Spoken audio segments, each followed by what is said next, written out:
Halo, Assalamualaikum. Perkenalkan nama saya Lestari Lesmana. Saya berasal dari Universitas Bangka Belitung, mahasiswa Fakultas Hukum 2B dengan nomor NIM 40123111092. Baik, pada kesempatan kali ini saya akan mengerjakan tugas berupa video yang dimana mengenai restoratif justice, dimana kami diberikan sebuah link YouTube dan di situ sebuah kasus mengenai pembakaran motor yang dilakukan oleh oknum yang dimana ibaratnya melakukan main hakim sendiri seperti itu teman-teman. Nah, di sini kami diberikan sebuah perspektif ya. Tugas ini menanyakan perspektif kami, apakah kasus ini mengenai kasus ini termasuk restoratif justice atau bukan. Nah, menurut saya sendiri, kasus ini merupakan kasus yang bukan restoratif justice karena tidak melakukan perdamaian seperti teman-teman, di mana yang kita ketahui restoratif justice itu adalah yang dimana merupakan salah satu prinsip penegakan hukum dalam penyelesaian perkara yang dapat dijadikan instrumen pemulihan dan sudah dilaksanakan oleh Mahkamah Agung dalam bentuk pemberlakuan kebijakan. Nah, namun tata pelaksanaannya dalam sistem peradilan pidana Indonesia belum dilakukan secara optimal. Seperti yang kasus itu, karena itu belum optimal, di mana harusnya dilakukan dengan restoratif justice, namun mereka main hakim sendiri seperti itu. Nah, restoratif justice pun sebagai alternatif penyelesaian perkara tindak pidana yang dalam mekanisme tata cara peradilan pidana berfokus pada pemidanaan yang diubah menjadi proses dialog dan mediasi yang melibatkan pelaku, korban, keluarga pelaku ataupun korban, dan pihak lain terkait seperti itu teman-teman. Nah, hal ini untuk apa sih gitu kan? Untuk menciptakan kesepakatan atas penyelesaian perkara pidana yang adil dan seimbang bagi pihak korban maupun pelaku dengan mengedepankan pemulihan kembali dalam keadaan semula dan mengembalikan pola baik dalam masyarakat. Nah, dalam pasal 364, pasal 373, pasal 379, pasal 384, pasal 417, dan pasal 482 KUHP, konsep restoratif justice bisa diterapkan dalam kasus-kasus tindak pidana ringan dengan hukuman pidana penjara paling lama 3 bulan dengan denda 2,5 juta. Balik lagi teman-teman ke kasus. Nah, kasusnya ini gimana sih? Nah, kasusnya gini, seorang warga yang diduga mencuri sepeda motor dibakar bersama sepeda motornya oleh warga Bangkalan, Madura. Polisi mengingatkan agar tidak main hakim sendiri karena bisa dipidana dan dijerat dengan pasal pembunuhan. Nah, seperti Nah, peristiwa tragis ini terjadi di Bangkalan, Madura, yang dimana seorang pria yang diduga pencuri sepeda motor dibakar bersama sepeda motornya oleh massa. Nah, polisi pun memperingatkan agar tidak mengambil tindakan sendiri karena dapat mengakibatkan tuntutan pembunuhan. Nah, juga peristiwa ini terjadi di sebuah desa di Bangkalan, Madura, yang dimana melakukan tindak hukum sendiri atau main hakim sendiri seperti itu.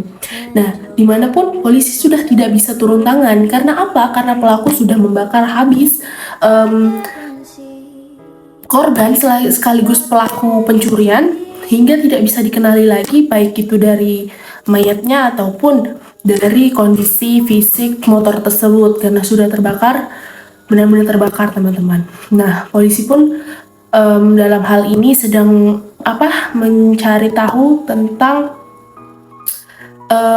kasus ini, mengidentifikasi dan menyelidiki kasus ini. Nah, dapat kita tarik kesimpulan bahwasanya kasus ini bukan merupakan restoratif justice. Mengapa? Seperti yang saya ucapkan atau saya jelaskan di awal tadi, restoratif justice itu adalah perdamaian atau pemulihan. Seperti itu, teman-teman. Nah, akan tetapi seharusnya yang dilakukan oleh pihak yang membakar ini adalah dengan cara melaporkannya dulu ke polisi seperti itu teman-teman. Nah, di kepolisian baru akan dilakukan restoratif justice. Nah, tapi tidak dengan kasus ini. Mereka main hakim sendiri yang dimana menyebabkan kasus ini menjadi senjata makan tuan seperti itu teman-teman. Padahal di pikiran para yang membakar motor itu mungkin untuk memberikan efek jerah agar tidak terjadi pencuri-pencuri selanjutnya di kedepannya. Namun akan tetapi hal ini tidaklah dilumrahkan karena ini merupakan hal yang salah teman-teman. Karena kita masih bisa melakukan hal yang lebih damai dibandingkan dengan melakukan hal keji seperti ini. Nah seperti itu teman-teman. Dimana balik lagi ke restoratif justice teman-teman, dapat digunakan terhadap anak ataupun perempuan yang sedang berhadapan dengan hukum. Mengapa? Itu restoratif justice ini sangat universal seperti itu teman-teman, dimana tidak pandang bulu seperti itu, dimana suatu hukum, suatu masalah, suatu kasus itu dapat dilaksanakan dengan restoratif justice, maka kita bisa melakukannya dengan restoratif justice apabila itu memenuhi syarat teman-teman. Nah, akan tetapi ini tidak teman-teman, maka dari itu sepertinya hal yang dilakukan oleh pelaku pembakaran motor korban sekaligus pelaku itu merupakan hal yang salah menurut saya seperti itu teman-teman, karena kita tidak bisa memungkiri bahwasanya adapun syarat dari restoratif justice ini teman-teman ya. Baiklah, bentar.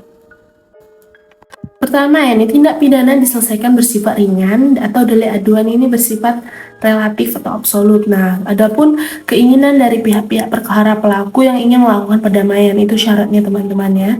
Dan juga harus dilaksanakan kegiatan rekonsiliasi untuk mempertemukan pihak-pihak. Nah, seperti itu tadi teman-teman, harusnya kita mempertemukan pihak yang dicuri dan yang mencuri di kepolisian. Nah, itu akan melakukan sebuah restoratif justice. Akan tetapi ini main hakim sendiri yang dimana merugikan, sangat merugikan teman-teman ya. Nah, dalam syarat tadi itu, dalam menyelesaikan perkara perlu memperhatikan faktor niat usaha, kondisi sosial, ekonomi, tingkat kerugian yang ditimbulkan, dan hubungan kekerabatan keluarga, dan juga bukan perbuatan yang berulang atau residivis. Apabila berulang, maka sulit untuk memberikan restoratif justice terhadap pelaku seperti itu teman-teman.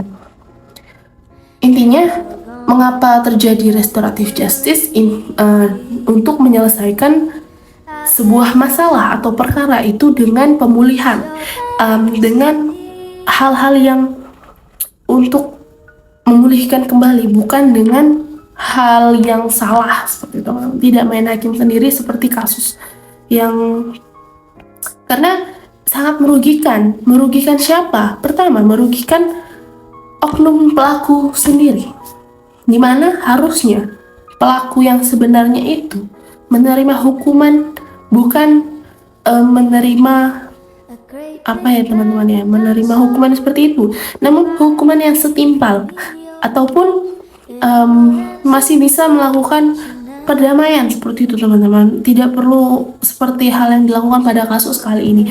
Nah, menurut saya cukup sampai situ kesimpulan yang dapat saya sampaikan, bahwasanya kasus ini bukan merupakan kasus restoratif justice karena tidak memenuhi syarat dan tidak memenuhi kriteria untuk menjadi sebuah kasus yang diselesaikan dengan restoratif justice. Wabillahi taufiq wal hidayah. Wassalamualaikum warahmatullahi wabarakatuh. Sekian, terima kasih.